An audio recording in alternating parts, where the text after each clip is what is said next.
यहाँ से हम चालू कर रहे हैं। क्वेश्चन पूरा हिंदी में है, माना करके चलेंगे। माना की एक विरित है। देखो बाबू, पूरा आप समझने पर कोशिश करिए, पूरा साइलेंट रहिए। मैं गारंटी लेता हूं, मैं चैलेंज करता हूं कि एक एक बच्चे के दिमाग में मैं पूरे प्रश्न और आंसर दोनों को सेट कर देंगे। हम कहीं से स्क्रू से कसते हैं ना, वैसे हम क्वेश्चन को कस देंगे। कहाँ भागेगा वो? भागने नहीं देंगे उसको। समझ गए कि नहीं? माना कि एक विरित है जिसका केंद्र वो है, जिसका केंद्र वो है। अब देख लीजिए, तो यहां पर हमको एक विरित का डायग्राम बनाना होगा। थोड़ा मोड़ा टेढ़ा मेढ़ा बनेगा तो कोई दिक्कत नहीं है। ये देख लीजिए, यहाँ पर O है। अब मान लीजिए कि ये मेरा त्रिज्या है, और आपको क्या बोले कि जितना बड़ा त्रिज्या है उतना ही बड़ा जीवा है। तो समझ लीजिए, हाँ, इसका नाम O है और इसका नाम AB है। ठीक है, तो यहाँ लिखेंगे माना कि एक विरित है ना, जिसका केंद्र वो है। अच्छा, इसको यहाँ से मिला दीजिए इस तरह से, है ना। AB, जहाँ AB विरित की जीवा है, बोलिए क्या है? जीवा है, तथा वो A और OB विरित की त्रिज्याएं हैं। अब बताइए तो आप लोग, त्रिज्या बराबर होता है कि नहीं होता है? आप एक विरित में 1000 त्रिज्या बना दीजिए, सबका नापी बराबर होगा, एक कम बेसी नहीं होगा। समझ गए कि नहीं? अब देखिए, यहाँ इतना बार दिया हुआ है और क्या दिया हुआ है? ये बराबर है। ये दोनों तो आपका त्रिज्या हो गया, OA और OB। बोलिए आवाज से, OA और OB तो त्रिज्या हो गया, और AB जीवा है। आपको क्या बताए? त्रिज्या और जीवा सब बराबर है, यानी तीनों बराबर है ना। जितना OA है उतना ही OB है और उतना ही AB है। समझ गए कि नहीं? अब समझ लीजिए, अब यहाँ पर ये समझ लीजिए, यहाँ पर ये लघु चाप पर एक बिंदु ले लेंगे हम। मान लेते हैं कि ये P बिंदु है, तो यहाँ से ऐसे मिलाइए आप इसको इस तरह से, तो यहाँ एक कोण बनेगा। ये हो गया लघु चाप पर कोण। बोलिए कहाँ का कोण है ये? लघु चाप पर कोण बनेगा। ठीक है, चलिए, तो लघु चाप पर ये कोण हो गया। अब हम लोग दीर्घ चाप पर भी एक कोण बना देते हैं। ठीक है, थोड़ा आप यहाँ पर बना देते हैं कोण, और इस बिंदु का नाम Q है। ये दीर्घ चाप है, ये दीर्घ चाप है, और ये Q है। तो यहाँ से आप मिला दीजिए इसको इस तरह से। ठीक है, अब देखो क्या करना है, यहाँ पर ज्ञात करना है हमको, ज्ञात करना है।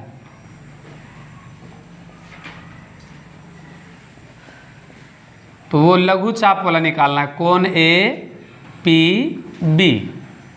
ठीक है, ये निकालना है आपको। अच्छा, यहाँ से आप थोड़ा सा रचना कर देते हैं।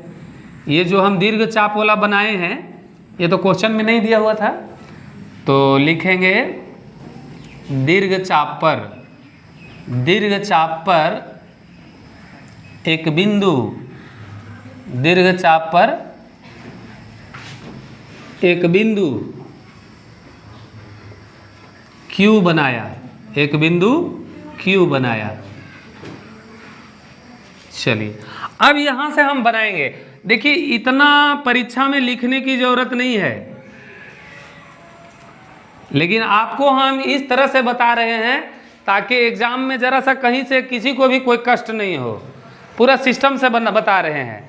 अब जगह अगर कम रहेगा तो आप शॉर्ट करके भी, इतना श्रृंगार करने की जरूरत नहीं है। देखो बाबू, शादी विवाह होता है, दुल्हन को कैसे सजाता है, तो उस तरह से क्वेश्चन को सजाए हैं ढंग से। आप चाहें तो इसका श्रृंगार खत्म कर सकते हैं। डायरेक्ट यहाँ नीचे वाला जो बना रहे हैं, डायरेक्ट वहाँ से आप बना सकते हैं, लेकिन आपको समझने में देखिए परमान में हम एकदम आसानी से काम करेंगे। आप समझ लीजिए, इस त्रिभुज में हम फोकस कर रहे हैं, साइड में हम एक फोटो बना दे रहे हैं ए ओ बी, और ये तीनों बराबर है। तो बताइए इस त्रिभुज का नाम बता दीजिए आप लोग एक बार। त्रिभुज ओ से ही चालू कर देते हैं, ओ ए बी में। ओ ए बराबर ओ बी बराबर ए बी, ये क्वेश्चन में दिया हुआ है। अब बताइए तो, अगर हल्का भी अगर ज्ञान होगा सबको समझ में आ जाएगा। बोलिए तो ये जब तीनों बराबर हो गया तो ये कौन त्रिभुज बन गया? बहुत बढ़िया, बहुत बढ़िया। वो ए बी एक समबाहु त्रिभुज है। बोलिए आवाज से, बोलिए। समबाहु त्रिभुज किसको बोलते हैं? जिसकी तीनों भुजाएं बराबर होती है। बोलिए आवाज से, जिसकी। अच्छा एक चीज और बताइए तो, समबाहु त्रिभुज का एक और एगो अच्छा खासियत बताइए तो क्या खासियत होता है? हाँ बहुत बढ़िया, प्रत्येक कोण 60 डिग्री को। अब देखो बाबू, तीनों भुजा बराबर है, भुजा तो कम बेसी हो नहीं सकता है, तो कोण भी बराबर हो जाएगा। 60 60 60 60 तीनों को जोड़िए, 180 होगा कि नहीं होगा? समझ गए ना? समबाहु त्रिभुज का ये याद रखने वाला पॉइंट है, दिमाग में बैठा लीजिए आप लोग। तीनों भुजा बराबर होगा और तीनों कोण का मान 60 डिग्री होगा। बोलिए आवाज से, कितना होगा? 60 डिग्री हो गया। समझ गए कि नहीं? अब समझिए, यहाँ पर जब तीनों ये बराबर हो गया तो यहाँ पर छोड़िए, हम पूरा नहीं, यहाँ तो 60 डिग्री जरूर होगा। 60 डिग्री होगा। देखिए यहाँ मेन फिगर में भी बना रहे हैं, इसलिए कोण ए ओ बी बराबर 60 डिग्री। चलिए 60 डिग्री हो गया है। अब बताइए हमको, 60 डिग्री हो गया। अच्छा ये तो हो गया केंद्र पर कोण, और ये हो गया शेष भाग का कोण। बोलिए तो यहाँ कितना कोण होगा? इस तरह का क्वेश्चन हम पढ़ा चुके हैं 1-2 दिन पहले, कल या परसों हम पढ़ाए हैं। केंद्र पर यहाँ इतना कोण है तो यहाँ कितना कोण होगा? 30 डिग्री होगा। पूरा डिटेल करके लिखने की जरूरत नहीं है, हम यहाँ पर बना रहे हैं।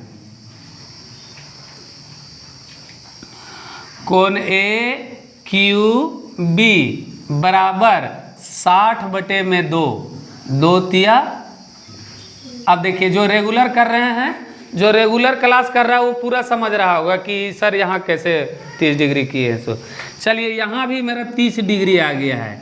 अब बता दीजिए, 30 डिग्री आ गया, यहाँ 60 डिग्री आ गया, और ये चतुर्भुज जो दिख रहा है आपको, ये चक्रीय चतुर्भुज है। यहाँ लिख देते हैं, हम चतुर्भुज का नाम लिख देते हैं।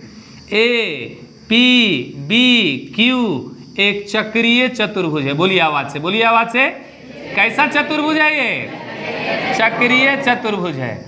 अब बाबू चक्रीय चतुर्भुज में क्या नियम होता है? सम्मुख कोण जुड़ करके 180 डिग्री बनाता है। कितना बनाता है? तो यहाँ पर हम पूरा नाम लिखते हैं, कोण A P B plus 30 degree, दोनों को जोड़ेंगे 180 डिग्री। यहाँ लिखेंगे सम्मुख कोण। क्या लिखेंगे बाबू? सम्मुख कोण। अब समझ लीजिए, यहाँ से आप वैल्यू निकाल लीजिए। ए पी बी 180 घटाओ 30, बोलिए घट के कितना हो जाएगा ये? 150 डिग्री। तो देखो बाबू कितना हुआ ये, पूरा आराम से बना कि नहीं बना? हम स्क्रीन से हट रहे हैं, आप लोग एकदम आराम से उतारिए इसको।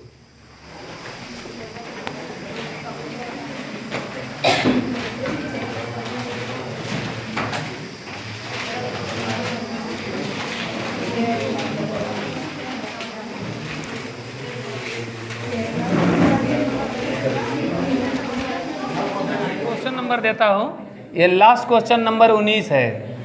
बताइए पहले कितना गिनती दिया है? बोलिए बोलिए, पहले कितना दिया है? 0। हाँ उसके बाद बोलिए 6, 6 के बाद 2। ये आप लोग को नहीं लिखना है, ये बाद में मिट जाएगा। अभी हम सीखने के लिए लिख रहे हैं। 3, 3 के बाद 5, 5 के बाद नीचे अंग्रेजी वाला बता रहे हैं ना, ठीक है। उसके बाद 5, उसके बाद 8, 8 के बाद 4, उसके बाद फिर 8 है, 8, 8 के बाद 10, 10 के बाद 3 के बाद 4 के बाद 12, 12 के बाद 2, 2 के बाद 8 के बाद 15, 15 के बाद 1। दूसरा लाइन में बताएंगे 17, हाँ 6, हाँ 3, 2, 8, 5, 9, 9 के बाद 6, 6 के बाद 8, 8 के बाद 7, 7 के बाद 14, 14 के बाद। एक बार आप लोग मिला लीजिए, कहीं गलती से तो गिनती कम बेसी तो नहीं उतर रहा है। एक बार आप लोग मिला लीजिए, फिर हम बताते हैं आपको। आप लोग एक बार मिला लीजिए, ठीक है। चलिए, अब आपको कभी भी याद करिएगा, बारंबारता बंटन सारणी बनाने के लिए आपको 3 कॉलम बनाना है। कितना कॉलम बनाना है? 3 कॉलम बनाना है। पहला जो कॉलम आप लोग बनाइएगा वो वर्ग अंतराल के लिए बनाइएगा, और दूसरा जो बनाइएगा वो मिलान चिन्ह के लिए बताइएगा। वर्ग अंतराल को क्लास इंटरवल कहा जाता है, और जो दूसरा होगा मिलान चिन्ह उसको टैली मार्क कहा जाता है, और तीसरा जो होगा वो बारंबारता के लिए होगा, फ्रीक्वेंसी। हम बनाते हैं इसको, देख लीजिए। वर्ग अंतराल, वर्ग अंतराल, वर्ग अंतराल, इसको CI बोलते हैं। पूरा नाम होगा बाबू क्लास इंटरवल। बोलिए आवाज से, क्या होगा? यहाँ 0 से 5 लेना है, 5 से 10 लेना है, 10 से 15 लेंगे, 15 से 20 लेंगे, और एक कुल योग का कॉलम बना लेंगे। बोलिए किसका बना लेंगे? कुल योग का बना लेंगे। तो यहाँ से 1 बन गया, यहाँ से। अब हम लोग यहाँ पर मिलान चिन्ह ले लेंगे। क्या ले लेंगे? मिलान चिन्ह। मिलान चिन्ह को TM भी बोलते हैं, टैली मार्क। बोलिए आवाज से, क्या बोलेंगे? Tally mark. और लास्ट होगा बारंबारता। लास्ट क्या होगा? बारंबारता को फ्रीक्वेंसी F बोलते हैं। बोलिए क्या बोलते हैं? फ्रीक्वेंसी F बोलते हैं।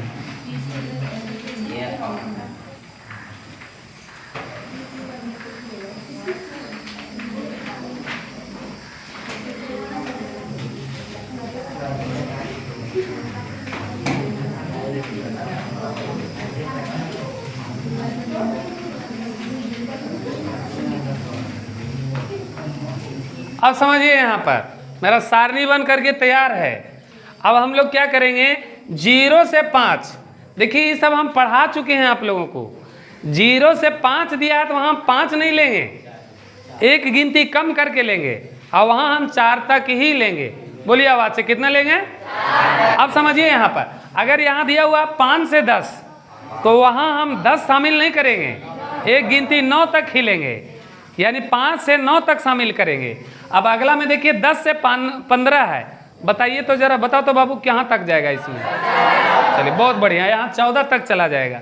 और उसके बाद 15 से 20 है तो यहाँ कहाँ तक जाएगा? यानी एक गिनती कम करके लेना है। ये समझ रहे हैं कि नहीं? तो चलिए, तो पहला हम लोग सारणी भरते हैं। तो पहला सारणी 0 से 5 तक है, तो बताइए कहाँ से कहाँ तक हम लोग लेंगे इसमें?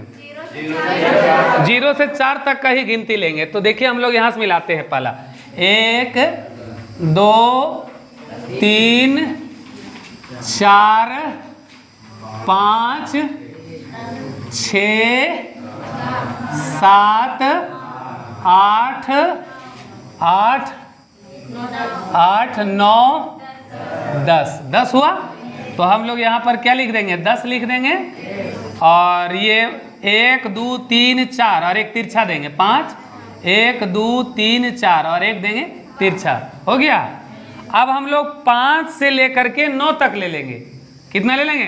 5 से 9 तक। 1 2 3 4 5 5 5 6 6 6 7 8 9 10 11 12 13। क्लियर है ये? तो ये हो जाएगा 13। तो यहाँ देख लीजिए 1 2 3 4, 5 हो गया। 1 2 3 4 और 1 तिरछा 5 और 3 लकीर एक्स्ट्रा हो गया, 13 हो गया। अब हम लोग 10 से 14 तक लेंगे। 1 2 3 4 5, बस तो 5 ले लेंगे यहाँ। 1 2 3 4 5। अच्छा ये देख लीजिए, बहुत सारा स्टूडेंट यहाँ पर क्या गलती करता है वो समझिए। जैसे यहाँ 10 है, 13 यहाँ लिखेगा, 5 यहाँ लिखेगा। अरे घोंचू, अगर ऐसे लिखेगा तो तू जोड़ेगा कैसे? इकाई इकाई एक सीधा में आना चाहिए, दहाई दहाई एक सीधा में। एक चीज याद रखिएगा, बारंबारता में जब भी आप लिखिएगा तो इकाई दहाई मिला कर लिखिएगा। ऐसा नहीं कि एक दिल्ली में फूफा के यहाँ भेज दीजिएगा और एक वो पटना में जो है मामी के यहाँ भेज दीजिएगा। वैसा काम नहीं करिएगा, समझ रहे हैं कि नहीं? पूरा सीरियल में मिला करके काम करेंगे। तो अब देख लीजिए आप कितना बचा है, बोलिए वहां से बताइए। 2 ही बचा हुआ है। चलिए तो 2 यहाँ शामिल कर देते हैं और यहाँ 2 चिन्ह डाल देते हैं। इसको जोड़ दीजिए, अच्छा मुंह से ही जोड़ दीजिए। 10 13 23, 23 और 5 28 और 2 30। इसका मतलब ये सही है।